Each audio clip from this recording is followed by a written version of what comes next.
ప్రభువు నమ్మదగినవాడు. ఆయన మిమ్మును స్థిరపరచి దుష్టుని నుండి కాపాడును. తెస్సలోనికయులకు వ్రాసిన 2వ పత్రిక 3వ అధ్యాయం 3వ వచనం. ప్రియులారా, మనుష్యులు మారవచ్చు, పరిస్థితులు కూడా మారచ్చు, కానీ ప్రభువు ఎన్నటికీ మారడు. ఆయన వాగ్దానాలు నమ్మదగినవి.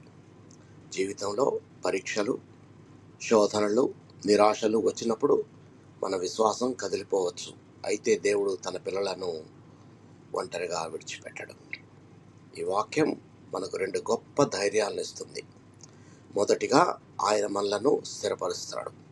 విశ్వాసంలో నిలబెట్టి కష్టకాలంలో కూడా కదలకుండా బలపరుస్తాడు. రెండవది, ఆయన దుష్టు నుంచి కాపాడుతాడు. శత్రువు ఎన్ని కుట్రలు చేసినా దేవుని రక్షణలో ఉన్న వారిని ఆయన కాపాడుతాడు.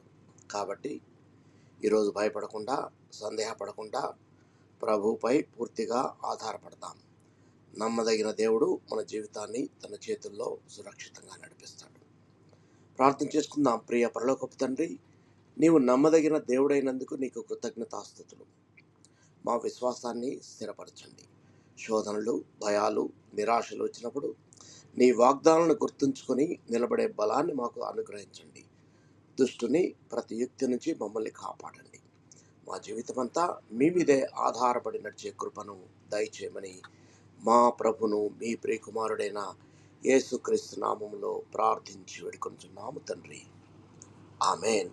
దేవుడు మిమ్మల్ని భద్రపరిచి కాపాడును గాక.